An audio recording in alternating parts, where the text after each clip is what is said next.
e que a luz, a graça, a força viva do Espírito Santo de Deus ilumine a nossa mente, a nossa inteligência, para a gente entender, guardar, assimilar e sairmos aqui hoje dispostos também a deixar a luz de Deus em nós brilhar. Amém?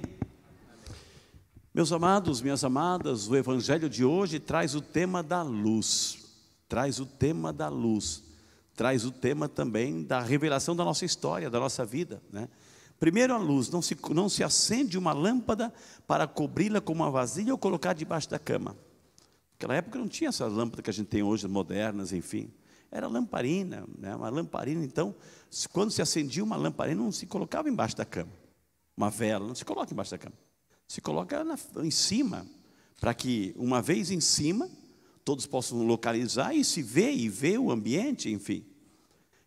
Essa analogia, essa metáfora da luz é a nossa própria vida. É o próprio Cristo, o próprio Senhor que nos convida também a sermos luz. Como é que nós estamos sendo luz na vida de alguém? Eu estou sendo luz dentro da minha casa? Eu estou iluminando as pessoas, porque é a luz, né? Eu sendo luz, mas recebendo também da luz maior. Portanto, para eu ter essa luz, eu preciso receber de uma luz maior, que é Deus. Deus é a luz, é a fonte.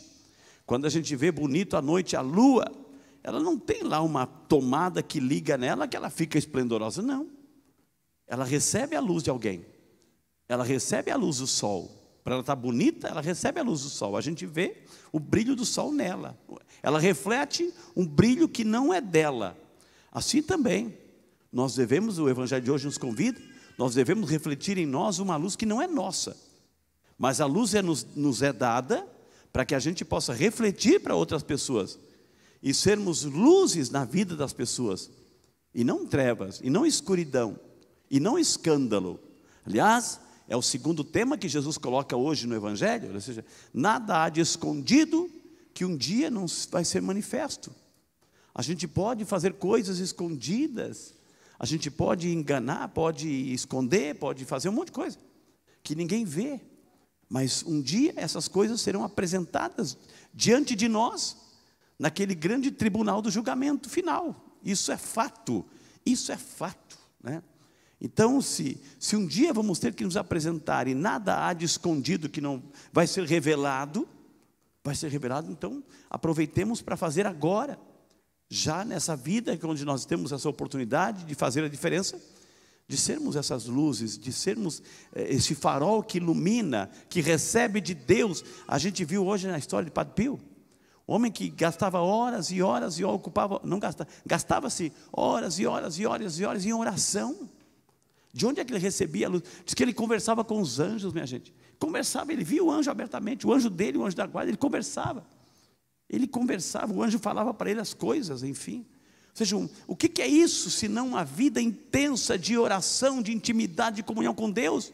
Oxalá a gente pudesse ter essa inspiração para a nossa vida.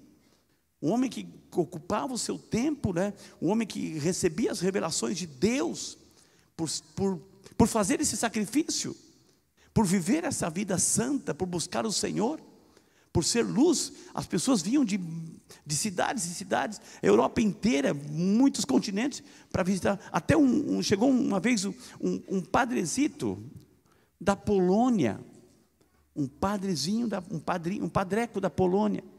Ele foi lá para pedir um conselho de uma secretária da paróquia dele, né? Um conselho, e foi lá assim. Quando o Padre Pio viu aquele padre lá da Polônia, olhou sério,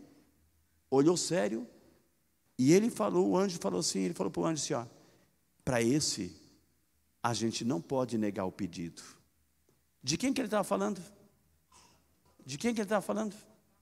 Papa João Paulo II, Karol Wojtyła, estava lá, foi lá, né? Tanto é que foi o Papa João Paulo II que o canonizou em 2002, acho que 2002, né? Com 81 anos, quando morreu, tinha o Padre Pio. Ou seja, para dizer essa vida de comunhão, de intimidade. Mas o que mais também chama a atenção nesse Evangelho, né? O próprio Jesus: prestai atenção na maneira como vós ouvis. Como vós ouvis. Olha, prestai atenção à maneira como vós ouvis, vai dizer Jesus. Prestai atenção como vós ouvis. Aí que está a importância da palavra de Deus. Ou seja, dar atenção à palavra, se concentrar, entender. Ontem a gente viu no Evangelho, né, que Jesus falava da paixão, os discípulos não compreenderam, mas tinham medo de fazer pergunta, então não entenderam. Entenderam porque Jesus falou o português da época, mas não compreenderam essas palavras, porque não deram atenção, Prestai atenção à maneira como vós ouvis a palavra de Deus. Muitas vezes a gente ouve a palavra de Deus, a gente entra aqui, sai aqui, e não fica nada. O que a gente assimila, o que a gente guarda? Por isso que às vezes a gente pede assim, cutuca o teu irmão, pergunta o teu irmão, isso aqui, para ver se a palavra fixa, para a gente guardar a palavra, para a gente prestar atenção como vós ouvis. Se a gente está na missa pensando no que eu vou fazer depois, sei lá, preste atenção na palavra, te concentra na palavra, peça ao Espírito Santo o dom da sabedoria para te concentrar na palavra, para prestar atenção, para ouvir e entender a palavra de Deus, para sair daqui diferente, senão nada muda, olha o que vem depois, pois a quem tem alguma coisa será dado ainda mais, e aquele que não tem será tirado até mesmo o que ele pensa ter. Gente, presta atenção nisso. Jesus não está falando aqui, quando a gente lê isso aqui, nossa, está vendo, aquele que tem será dado, não são bens materiais, não são. Jesus não está falando aqui de bens materiais, aquele que tem será dado mais ainda, não é bem material, são os tesouros espirituais da nossa vida, a fé. Aquele que tem fé, ele nunca está contente, porque ele quer mais, porque ele quer aprofundar, ele quer amadurecer, ele quer buscar, ele quer aprender, ele quer mais, porque quer comunhão com Deus, intimidade com Deus.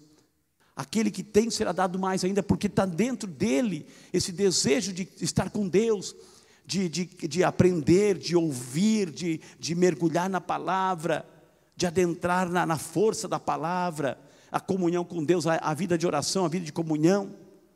Agora, aquele que não tem, até o pouco que ele pensa ter, vai ser tirado, é verdade. Quando a gente não reza, o que acontece com a gente quando a gente não reza? A primeira coisa, quando a gente deixa de rezar, quando a gente deixa de cultivar a vida de oração, a espiritualidade com Deus, a primeira coisa, se afasta da missa, a gente não vem mais. Vai distanciando a nossa vinda na igreja. Aquele que não tem vai perdendo. A gente vai perdendo o gosto pela vida de oração. O inimigo, que é um astuto, que ele nos estuda, sabe o nosso ponto fraco, ele sabe o que vai oferecer no lugar. E a gente vai dando corda para ele, e vai se separando cada vez mais de Deus, da vida de oração, da vida de igreja, da vida de eucaristia, da vida da comunhão com Deus, da vida sacramental. A gente vai se distanciando. Então aquele que tem vai ser dado mais ainda, porque ele procura, ele quer mais. Agora aquele que não tem, vai perdendo o que tem, até perder tudo, até ficar naquela miséria do filho pródigo. Perdeu tudo, tinha tudo na casa do pai, perdeu tudo. Graças a Deus esse evangelho está sendo dito hoje, nessa segunda-feira, no dia de São Padre Pio, para cada um de nós, para a gente servir de alerta, que nós somos chamados a sermos luzes, não a luz própria, mas uma luz que recebe da graça de Deus, e a gente é chamado para nos iluminar e iluminar a vida das pessoas. A gente também é chamado, aprendemos hoje a segunda coisa, que tudo que a gente faz, um dia a gente vai ter que prestar conta. E outra coisa, quanto mais a gente busca as coisas de Deus, mais fortes na fé ficaremos. Quanto menos a gente se interessa para as coisas de Deus, mais fraco na fé, mais pobre espiritualmente vamos ficando, e vamos deixando de lado as coisas de Deus. Que essas 3 lições possam entrar em nosso coração, a partir da história linda desse grande homem de Deus, São Padre Pio. Amém? Amém. Pergunte se esse irmão, essa irmã entendeu. Você entendeu? Entendeu a palavra? Então só falta uma coisa: vá e coloque em prática. Amém?